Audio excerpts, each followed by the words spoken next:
is a production of DallasCowboys.com and the Dallas Cowboys Football Club. How about them Cowboys? Yeah! This is the Players Lounge, broadcasting live from Dallas Cowboys World Headquarters at the Star. Now your hosts, Barry Church, Danny McCray, and Newy Scruggs. All right, everybody, it's Thursday, week number 2 of the NFL season coming your way. I'm Newy Scruggs, longtime Cowboys reporter, joined by my man, Barry Church. All right, Church, Cowboys face the Atlanta Falcons. This is going to be the Cowboys' initial home opener. There will be fans in the stands. Here's a question we got to ask right out of the gate. Is this a must-win? Because if you lose, you're 0-2. If you win, you're 1-1. Man, that's a tough question, man. Is it a must win? I mean, it's only the second week of the season. But I'm going to lean towards yes. And here's why. I mean, I just think this defense and this offense, they're both disappointed in how they performed in week 1. I mean, I think we can all say that they're both disappointed. I think the offense didn't put up as many points or many yards they wanted to. In the defense, they just played pretty much off balance all week 1. So I think it's a bounce back game for both of those units. But being as it's only the week 2, and if you look at our division, I mean, they haven't fared that well so far. I mean, the Eagles lost, the Philly lost, and then I don't think anybody trusts in Washington long term, even though they did win week 1. So the division, I think, is still up for grabs.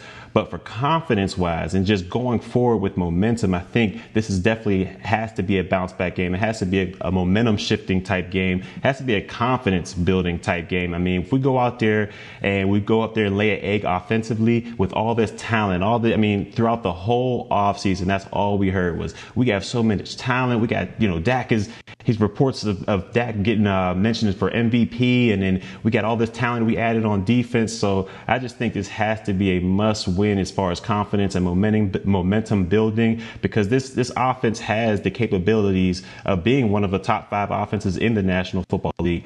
But we got to start playing like it, and I think we got to get more creative when it comes to play calling. Now, defensively, we got everything set, I believe, in tune, a couple things here and there just to get that pass rush going, and we got to stop the run. But offensively, I think we got to go out there, have a huge game, and I'm going to lean towards yes, saying that this is a must-win game, even though it's only week 2 in the National Football League. All right, Church, for me, I want to touch on something that Mike McCarthy said before at today's press conference, which is to go where you want to go, you got to win your home games. And this is the Cowboys' first home game. Mike McCarthy's pretty good at AT&T Stadium. He's won a playoff game, their divisional playoff game, and he's also won a Super Bowl at this very stadium. So Mike McCarthy has some success in this building, but they've got to win because you need to protect the house. I mean, that's as simple as it gets, Barry. You play for the Cowboys. You know what it's about. Winning at home. There will be some fans. McCarthy said at 25% capacity, and coming off this Rams game, to me, not only do you have to win it, but next week, you got to go to Seattle. I mean, we're talking about a team that if you lose this game, you could be 0-3. If you win this game, you could be 1-2. I mean, these are scenarios that are real for the Cowboys. And if you're trying to get where you want to go, you got to start winning your games at home. And they can talk all day long about cleaning up things, but they need to leave Sunday with a W in their pocket. So I am going to call this a must-win from the standpoint of you can't fall behind 0-2 and maybe go 0-3. And you're right about that. I didn't even think about that. They have to go to Seattle next week. And then these are all 3 NFC opponents that they're facing. If they go down 0-3, it's not just, 0-3 in the National Football League. It's the NFC. I mean, this is all playoff. You're trying to position yourself for a playoff.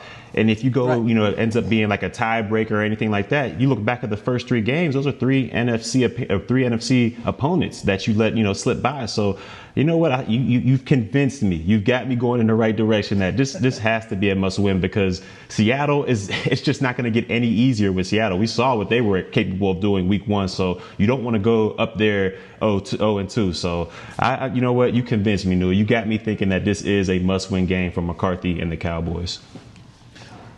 They talk so much about, we looked at the tape, we saw some things that we need to clean up here. Barry, you played this game. Tell our audience what goes into that when they talk about, hey, there's some mistakes that we had here, some pre-snap things we weren't doing correctly, guys not in position. How do they go about that? What's the teaching process and the practices like during a game week to look at last week's tape and how you get better off of it? Well, for going back to my days as a Cowboy and a Jaguar, I mean, they're pretty much the same as you go out through any team in the National Football League, especially coming off of a loss. You go in, you got that. Some teams have Mondays off, some teams have Tuesdays off, but whichever day that you're in the facility, that first day after a game, you're going into film, whether it be good, bad, or indifferent, you're going into film study. And when I was with the Cowboys, we used to call it Garrett vision, because before you broke off to, your defensive meetings and your offensive meetings where you watched it as a group, you sat there as a whole team in front of the whole entire team and staff, and you were put on. There's these 10 plays, and 5 of them were good and 5 of them were bad. And Garrett, we called it Garrett vision because he was the one that breaks it down. And if you were a part of those bad plays, I'm telling you, you did not want any parts of that, because I mean, you're pretty much getting embarrassed in front of the whole team. So the head coach, they break it down for you that way, and they pick out the 5 good, they pick out the 5 bad, hopefully just to teach their teaching moments. They're trying to get teaching moments to better correct the mental mistakes that were made out there. Now, once you break off, and you break off in your offense and defensive meetings, usually you don't break off into your, position groups. Like, everybody pretty much stays the same. So when we were there, and that's when it really got, heated if it was a bad game, because the coaches, they're calling you out on everything, and they have to. I mean, right. Everyone has to be coachable when you get to this level. So it don't matter if you're DeMarcus Lawrence or if you're, CJ Goodwin on special teams, you're going to get coached the same. So when they break that film study down, the first thing they do is look at those mental mistakes. I mean, that's the first thing they point out. It's, where were you aligned right here? Why didn't you go to this gap, or why didn't you stunt to this gap? And whether it be good, bad, or indifferent, they're going to break it down, and they're going to have you right afterwards. Now, once they break it down, they kind of, stash it away, and they kind of say, you got to forget about it until, the next, or they forget about it and get ready for the next week. So right now they're probably going through that process of, breaking down film and all that good stuff. And then, today's Thursday. So this is Thursday. This is a practice week. So they're definitely working with the secondary and going over the passing scheme for Atlanta, which is probably extremely intensive because Atlanta has one of the premier passing attacks in the National Football League. So today they're going over as a secondary, going over the passing attack, and we'll see what they have in store for Atlanta. All right, he's Barry Church, former Dallas Cowboys safety. I'm Newy Scruggs, and you are checking out the Players Lounge, brought to you by Hotels.com. We are in our SWBC virtual SWBC Mortgage Home Studios virtually, not in studio yet. One of the things that I look at for the Cowboys in this game that I want to see them do offensively, Barry, is go deep. So went back, looked at my notes here, and Atlanta gave up 4 plays of over 20-plus yards to the Seattle Seahawks. And the Seahawks are rolling out DK Metcalf and Tyler Lockett. I think the Cowboys have 3 better receivers to go at this Atlanta Falcons defense. And one of the corners for Atlanta is A.J. Terrell, who was taken before C.D. Lamb. So he's a rookie corner out of Clemson. And I'm just thinking, if I'm Kellen Moore, if I'm Mike McCarthy, if I'm sitting here in the offensive room and I'm looking at this tape of the Atlanta Falcons, and I'm saying to myself, okay, look, they're going to give up some big plays here. Let's attack them. The Falcons are better up front. They're not as good in the back. And to me, that's where I feel like they've got to figure out a way to attack. I don't think they attacked enough of the Rams in terms of going deep. That one play that could have turned the whole game around to Michael Gallup was a deep pass. Why didn't we see more of that when the Cowboys took on the Rams? I want to see some more of that against the Atlanta Falcons. I would love to see more of that as well. I mean, I don't think they attacked the Rams vertically as much as I would have liked, but I mean, it was tough when you got, Aaron Donald in there breathing down your neck, Michael Brockers, you got Floyd on the outside. I mean, the trenches were pretty much owned by the Rams that last game, so he didn't really have that much time to go back, go through his progressions and let it rip. So hopefully this week we have a more stable situation at the offensive line, and we're going against some ballers on the Atlanta side of the ball too. I mean, they got Dante Fowler, who I was a teammate with in Jacksonville. They got Takk McKinley and especially Grady Jarrett on the inside. So I think the biggest thing with this offense, in my opinion, I think they have to establish dominance on the line of scrimmage. And I think that starts with Ezekiel Elliott. I mean, we love to see them take shots and we love to see them keep this defense off balance. But in my opinion, to do that, you have to start with the run and you have to own the trenches. If they can get that going, then I think they can take those deep shots down the field to CeeDee Lamb, to Michael Gallup, to Amari Cooper. But I think it starts in the trenches. And like you said with AJ Terrell out there at that corner, I think, he was a first-round pick and he was a high pick, but I think we can take advantage of him on the outside. Like you said, they gave up multiple deep passes to the Seattle Seahawks last week, so hopefully we can replicate that formula, replicate that game plan to go and defeat the Atlanta Falcons. But let me ask you a question here, Newy. Do you believe our offensive line has what it takes to pretty much slow down that pass rush of the Atlanta Falcons? They're going to have to figure that out. I mean, this is what you got to practice for, and you have to scheme up for it all week long. I think you got to look at some of the things that you didn't do enough of in the Rams game. And to me, just going back and looking at my notes, I looked at the Rams, 40 rushes for 153 yards, and they controlled the clock. The Rams had the ball for 11 minutes and 16 seconds longer.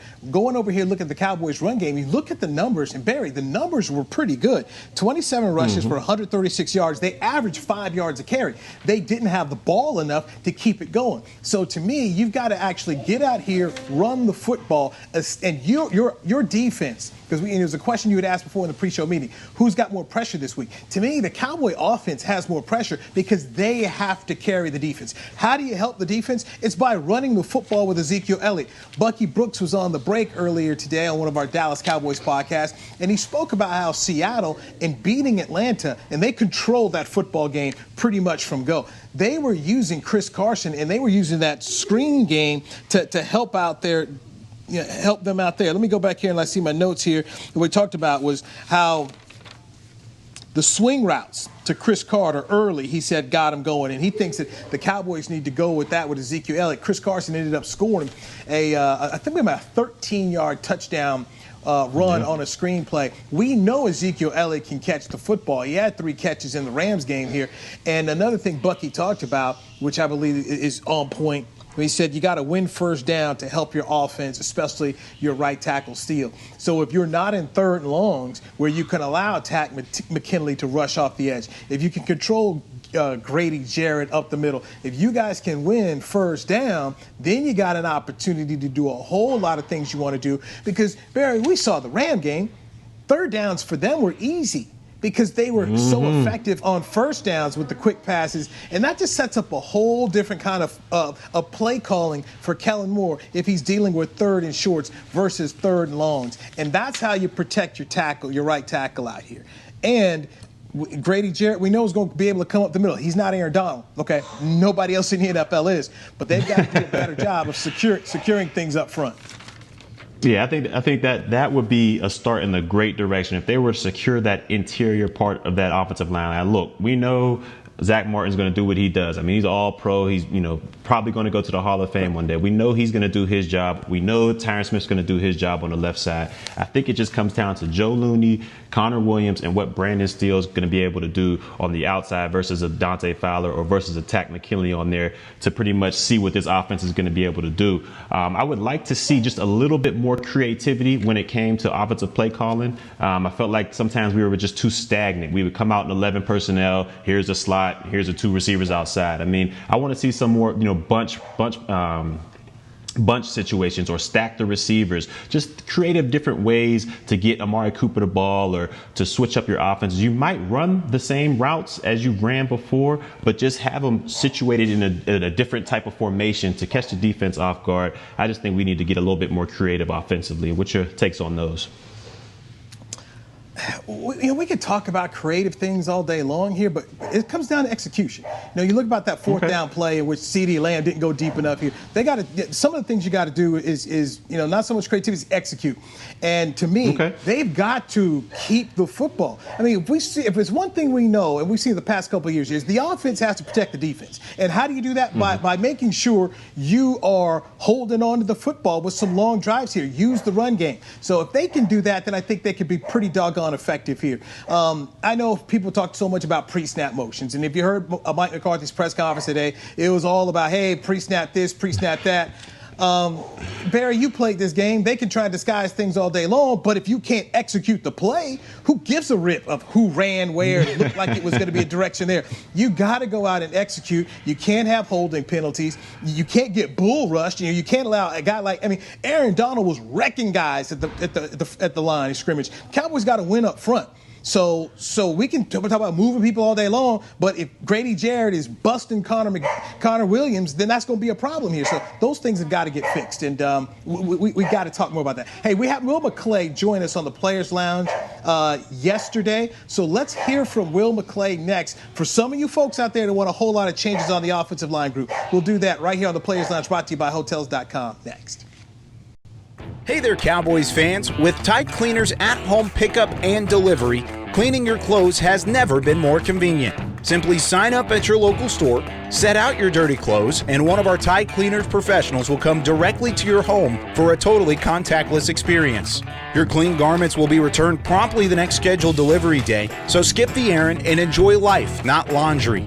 Visit TideCleaners.com or your local store to sign up for Tide Cleaners at-home pickup and delivery today. I'm Jay Novacek, former tight end for the Dallas Cowboys. Back in the day, I was the guy who always got the tough yards, and that's why I run with John Deere today. In fact, I have a John Deere 3025E tractor that can handle any yard work I need to do, even the tough yards way out back. So if you have 1 acre or 1,000, John Deere has the equipment that's just right for you. Visit a John Deere dealer today and run with us. We are the official tractor provider of your Dallas Cowboys. We're back with a tasty treat that's sweeping airwaves and taste buds. It's new Dr. Pepper and Cream Soda. Let's take a listen. Dr. Pepper and Cream Soda's here. A new combo that's music to my ears, okay. Let's play. Cream Soda and Dr. Pepper time. Pour it in a glass of ice. Music to my ears and mouth. New Dr. Pepper and Cream Soda. A delicious duet. Essilor is a proud sponsor of the Dallas Cowboys, helping fans see more and do more with our best vision solutions. Our lens technologies reveal a world more beautiful than you can imagine. For a limited time, get the Essilor Next Gen offer. When you buy the latest generation of Transitions lenses with select Essilor lenses, you can choose a second pair of clear lenses for free with qualifying frame purchases. Restrictions apply. Find a participating eye care professional by visiting EssilorUSA.com. Essilor. See more, do more. Back to the Players Lounge. No, we believe in the people that we have, and they have to improve what they're doing. We have to help them out with some of the things we're doing. And it's like riding a bike. The first time you rode it, you might have skinned your knee the first time. Now, the second time, you got better. The third time, you got better. We feel good about the group. No, it's not Lael Collins out there and some of the stuff, but these guys are paid to do their jobs, and that's what we expect to do. You can't just switch everything around. It's not fantasy football. You can't take a piece and put it into place and think that everything runs consistently from the beginning. It's just like you go into your job. If you got somebody new working next to you, you have to figure them out, and you still have to do your job. And that's where we're at right now, and we feel better about it. And we have to continue to do things to work to use our strengths to the positive and overcome some of the negatives by doing some things that way schematically, and that's what all our teams are going to have to do. The teams that are 1-0, they're going to have problems next week, and then everybody will be talking about them. So it is a marathon, not a sprint. All right, that's Cowboys player personnel director Will McClay. He is the man who gets the guys, and Will's done a fantastic job here. Look, I know Cowboy fan, you're frustrated right now because you've seen the injuries and you weren't happy with the Rams loss. But everybody that's talking about trying to make these wholesale changes on the offensive line after 1 week, that's just not how you do it. Okay, they've been working at training camp all summer long here. And after one game in which you lose by 3 points, you don't just scrap the whole thing. Aaron Donald is a 2-time NFL Defensive Player of the Year for a reason. This week, when the Rams take on the Eagles, I think Cowboy fans are going to say, Maybe they weren't as bad as we thought, because the Eagles gave up 8 sacks to Washington last week, and Aaron Donald could be a one-man wrecking crew. You're checking out the Players Lounge, brought to you by Hotels.com. I'm Newy Scruggs, longtime Cowboys reporter, joined by former Cowboys safety Barry Church, who got us Will McClay yesterday. And I just thought Will McClay tried to be the voice of reason here. When people talk about, well, move Connor Williams right out to right tackle, take Steele out of the game, put Joe Looney at center, and put Connor McGovern at center. Like, no, you can't go make all these changes, baby. No. You can't do it. I mean, and he broke it down. I think what he said was perfect. I mean, I think he broke it down perfectly for all the Monday morning GMs and all the Monday morning quarterbacks out there, because I was one of them. I was one of those people that were like, man, what is going on? We need to move this guy here. We need to put this guy at tackle, or we need to be doing this. You just can't do that. I mean, it's just frustrations, and if you build upon your frustration, you're just compounding the problem. So Will put it perfectly, man. You can't. This isn't fantasy football. This isn't where you can just go, let me go pick up from this group over here and put him at tackle and put him at guard and move him from center over to here because he's a little bit heavier. You can't do that. I mean, these guys have been practicing at these positions for all of camp. For 30 some days, they've been gelling together to become a very strong unit for this team. So you can't just say, let me move this guy to guard. He can probably play a little bit better over here. I mean, you can't just throw him out there, especially the first game of the season. After that, I mean, you just can't do that. I think Will broke it down perfectly for us. This isn't fantasy football. This offensive line has to gel together to be able to perform at a high level. And we're getting La'el Collins back in a couple weeks, so all is not lost. And like you said, Newy, Aaron Donald is the premier pass rusher in the NFL. He's probably going to go down in the Hall of Fame. I think when they play Eagles the next week, like you say, we'll see that the Cowboys offensive line, it struggled, but it wasn't as bad as it looked. Hey, 12 Cowboys Way brings high-rise luxury apartment living within steps of the Dallas Cowboys headquarters at the Star in Frisco, providing luxury amenities, multiple floor plans, and unparalleled conveniences. 12 Cowboys Way is where the elite living meets exclusive access. Leasing's available now. Book your virtual in-person tour at 12cowboysway.com. So I went back and was checking out Tank Lawrence here. And look, Barry, he's got to be better, because when you take a $105 million contract, people are expecting results. Aaron Donald was a difference maker for the Los Angeles Rams. That's why they're paying him the big bucks around here. Tank Lawrence did not show up enough. He did lead the team with 4 quarterback hurries. He was credited with 1 solo tackle, 2 assists, so a grand total of 3 tackles. But that's not, you need more from Tank Lawrence, okay? I mean, that's about, you need more from him. And he was asked by the media what he could have done better in this game and how can he get better after that Rams loss. Here's Tank Lawrence yesterday.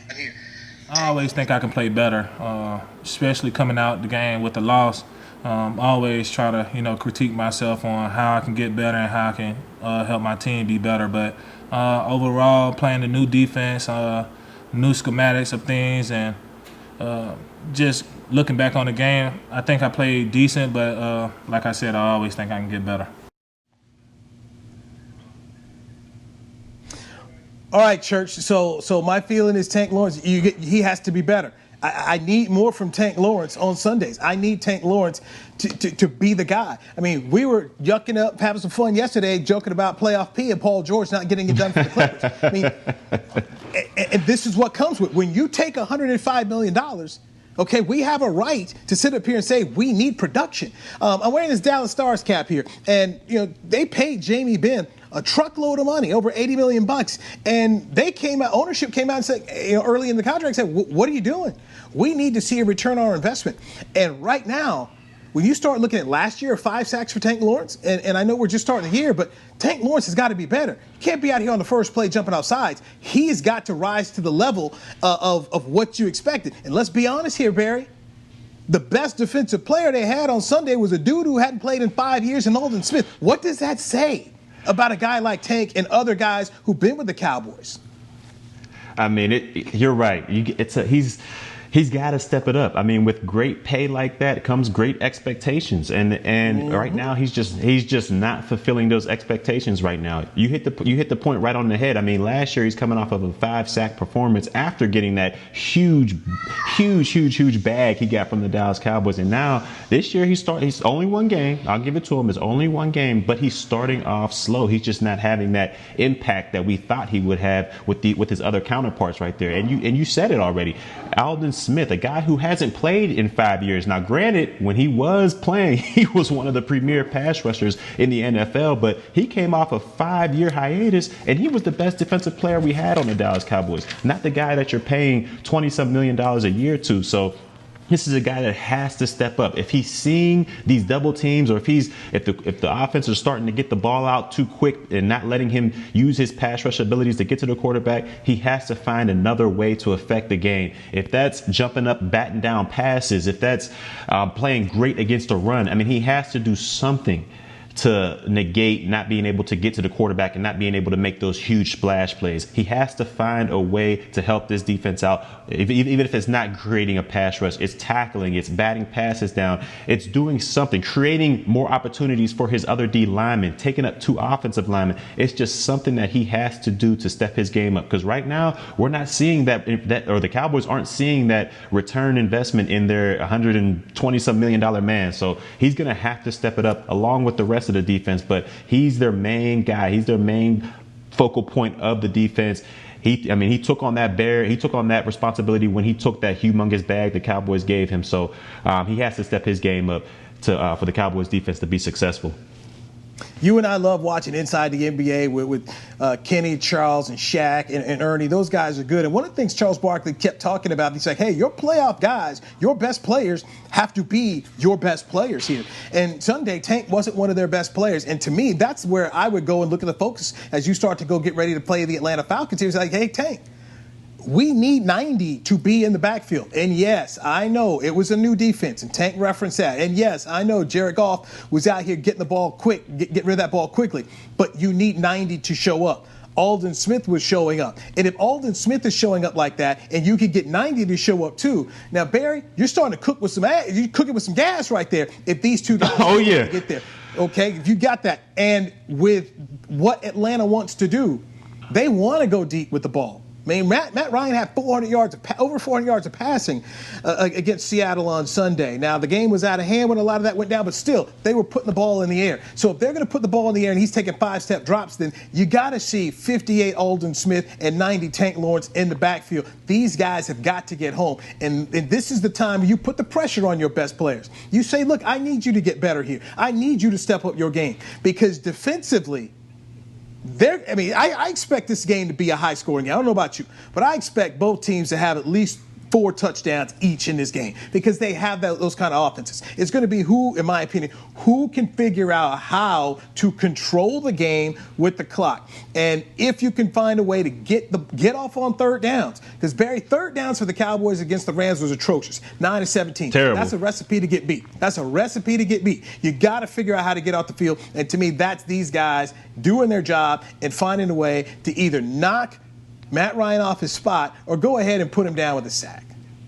I mean, I agree. And really quick before we have to take another break, but we can't have 2 years back-to-back where our highest paid defensive player, highest paid defensive player that the Cowboys have ever paid in history, we can't have back-to-back years where he's outplayed by the opposite defensive end. I mean, last year it was Robert Quinn who basically took over that mantle as the premier pass rusher. This year, it's starting off so far, it's looking like Aldon Smith. So I'm just hoping that Tank can step up his game because we cannot, as a defense, we cannot afford 2 back-to-back seasons where our premier pass rusher is only second or third best option to get after the quarterback.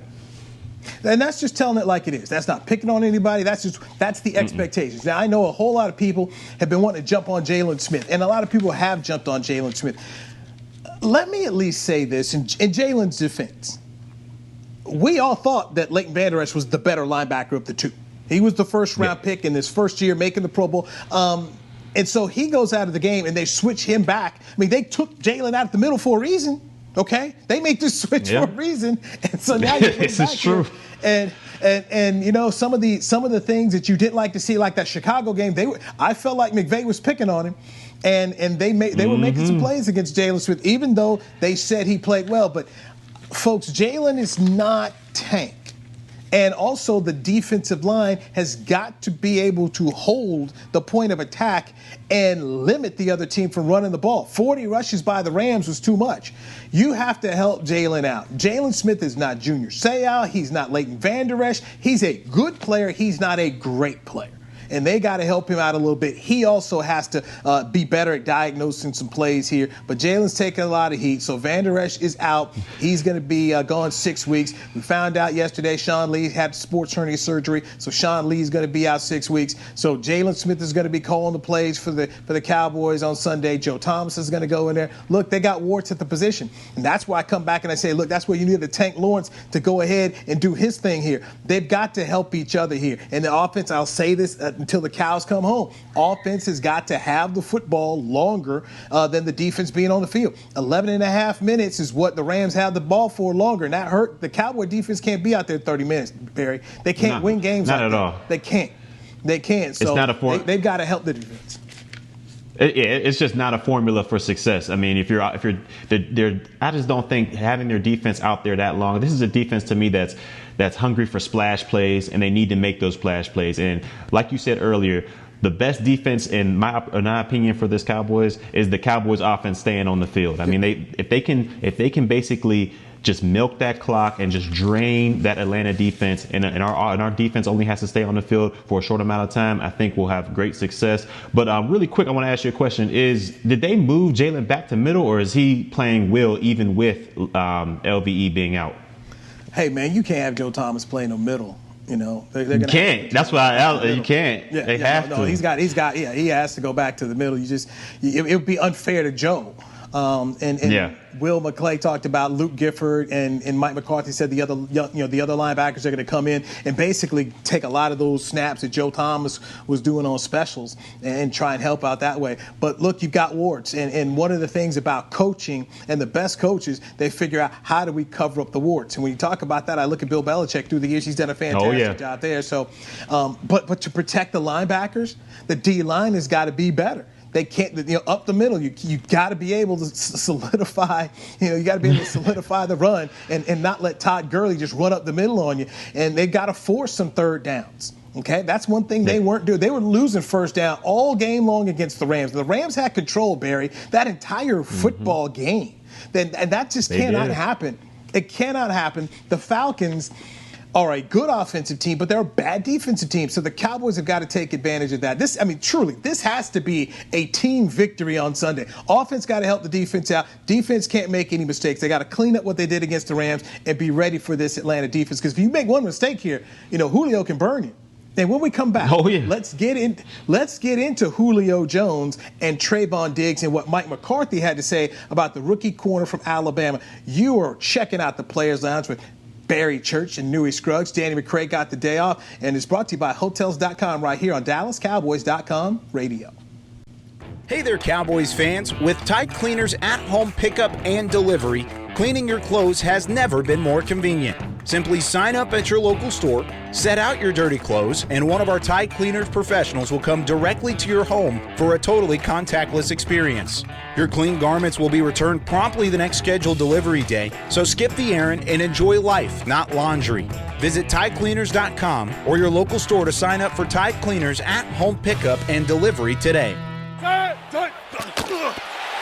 We can't wait to see the Cowboys back on the field, and we can't wait to pack AT&T Stadium to watch them play. When that time comes, SeatGeek is the place to get all of your tickets. Plus, tickets to the hundreds of games, concerts, rodeos, and other live events we'll all be able to enjoy again soon. Every SeatGeek purchase is protected by a buyer guarantee, which means you'll get your money back if your event is canceled. Guaranteed. SeatGeek. Let's go. Ladies and gentlemen, it's that time again for Tailgating with the OtterBox Boys. OtterBox, the company that builds wildly overprotective phone cases? The one and only. But cases are just the start. OtterBox is the official outfitter of tailgating. If they can keep my phone safe, what can they do for my parking lot party? How about protecting your beverages from suboptimal drinking temperatures with their elevation tumblers? And OtterBox elevation tumblers come in 3 sizes: a 10-ouncer, a 20-ouncer, and even a 64-ounce growler. Check out all the colors and sizes of their elevation tumblers tumblers at otterbox.com. It's football season, and when you're tailgating with your friends and your family, you want the best meat on your grill. Pettigene Meats makes the best hot dogs, the Pettigene Griller, or the all-beef Franks will score. To complete that tailgate meal, Pettigene Meats has hickory smoked sausage, hot links, Polish sausage, and the best hickory smoked bacon and ham around. Available at your local retailer. And a proud sponsor of the Dallas Cowboys. It's Pettigene Meats. Taste the difference. Back to the Players Lounge.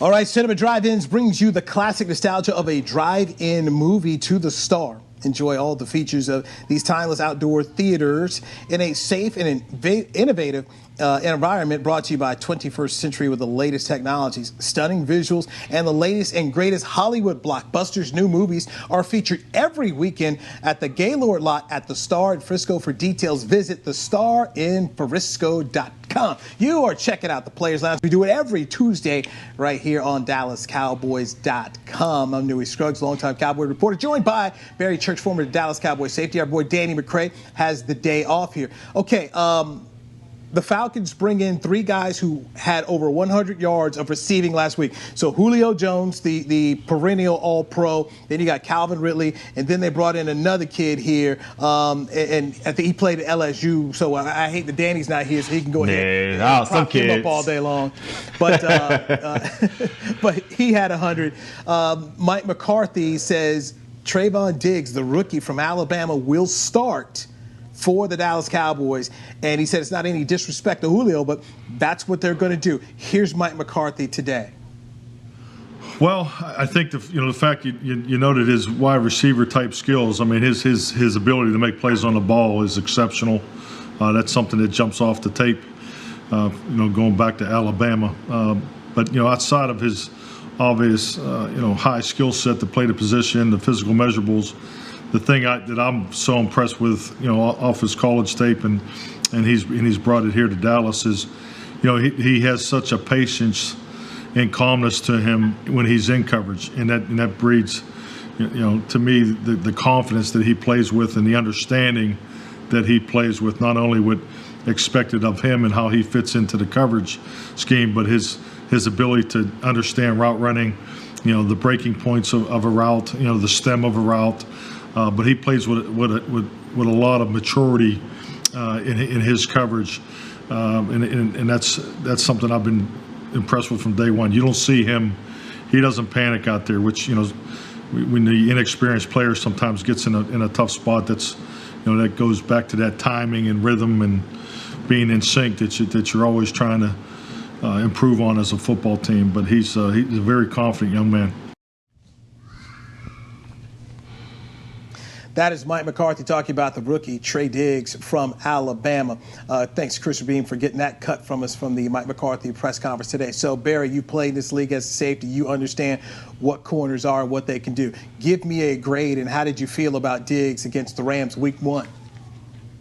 Well, Diggs against the Rams week 1, I mean, it wasn't perfect. I mean, he gave up a couple catches, but what I did love about his game is that he was always right there in coverage. I mean, the receivers weren't wide open. They weren't butt naked free out there just catching anything. Every time the quarterback threw at him, it was a contested catch or it was an incomplete pass. And what I loved about this kid coming out and what made him, in my opinion, a first-round pick and a second-round steal for the Dallas Cowboys is his ability when the ball is in the air to become that receiver. I mean, you've heard it from him time and time again, is that when that ball's in the air, it's just not all the way, just give it to the receiver. It's mine as well. It's my property as well, and I have just enough right to it as anybody else. So, and that's what I think we've struggled with as a secondary for these past couple of years, is just taking the ball away and going and getting the ball at the highest point. And I think that's what he brings to this secondary. He brings that physical nature, that being able to press at the line of scrimmage. He's a bigger corner, kind of reminds me of that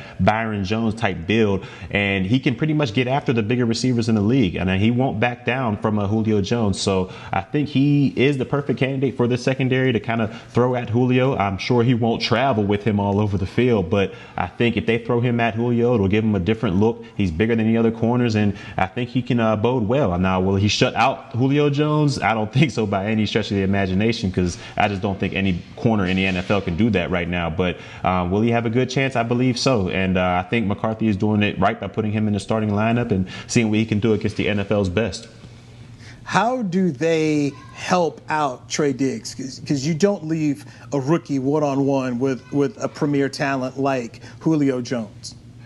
No, you can't. I mean, even if that was Jalen Ramsey out there, I'm sure they're going to do something to kind of give him help. And what the Cowboys defense, in my opinion, should do is they should at least shade a safety over there, just in the early downs, just to see where they're going, if they're going to attack him or how they're going to play Diggs out there. But I would have a safety shade over top of him. I would let Diggs be as aggressive as he wants to. Get in the face of Julio Jones. Go ahead, jam him up at the line of scrimmage. Get him off of that rhythm that he and Matt Ryan have, because I think that's your best opportunity at slowing down this passing attack. You have to get up in his face. You have to jam him at the line of scrimmage. And the reason I say have a safety shaded over there, because Julio, he's a big guy, and he swats corners around left and right. So if he's able to miss that jam, you at least have a safety over the top to help him and deter the quarterback from just launching a deep throw down the sideline. So to me, they have to shade a safety over there. They have to let Diggs become aggressive and pretty much just disrupt that whole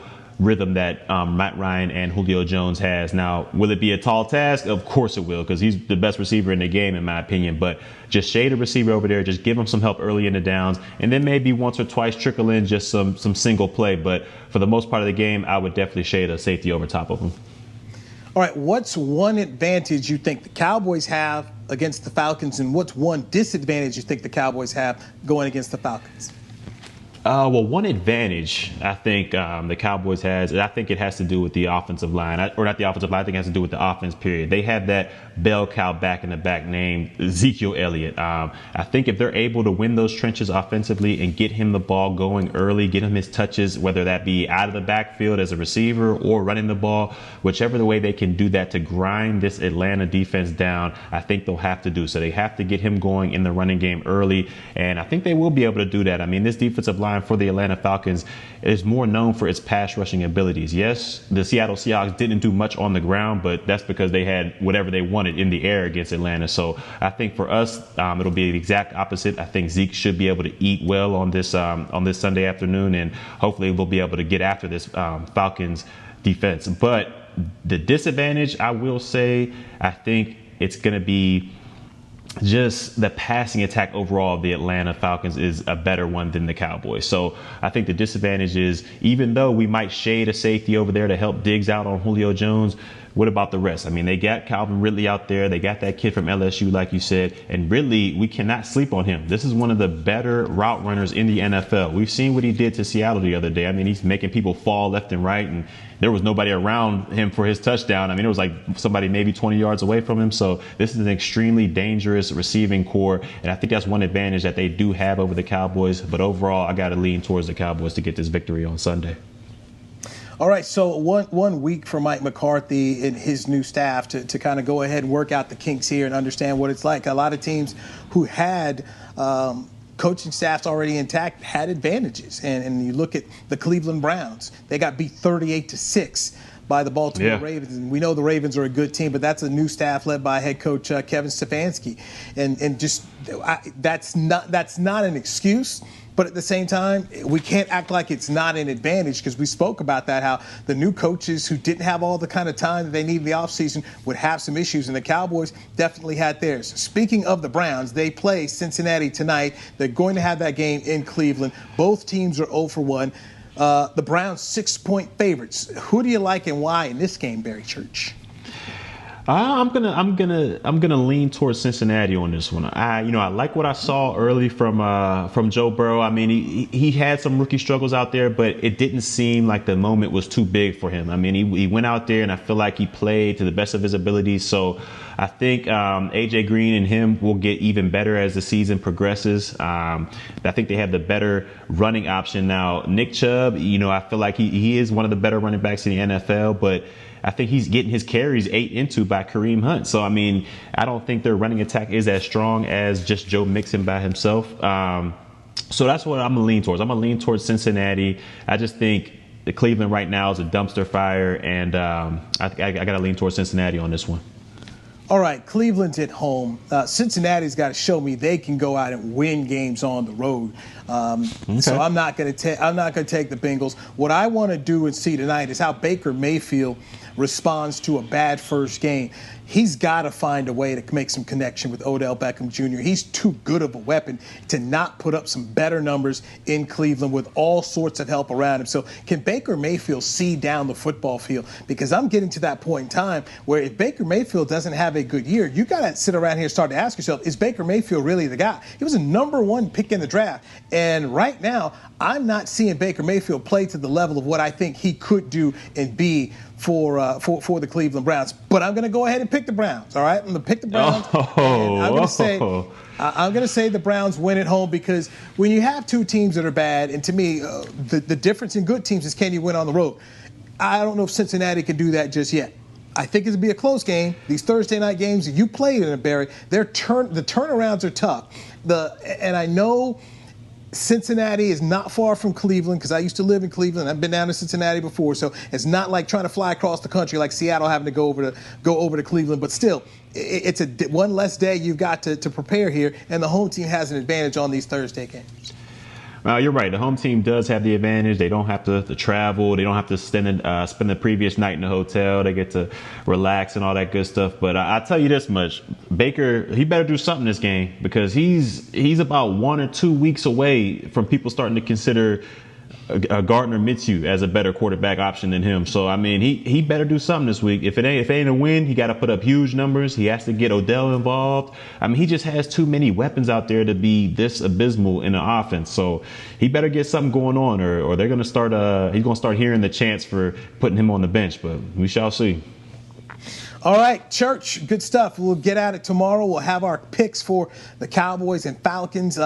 We appreciate everybody part of the Players Lounge brought to you by Hotels.com, especially our man Chris Beam, who's producing, getting everything done to make sure this show gets out here to you. I'm Newy Scruggs. Thank you for checking us out. We'll be back tomorrow right here on DallasCowboys.com radio. This has been a production of DallasCowboys.com and the Dallas Cowboys Football Club. How about this, Cowboys? Yeah!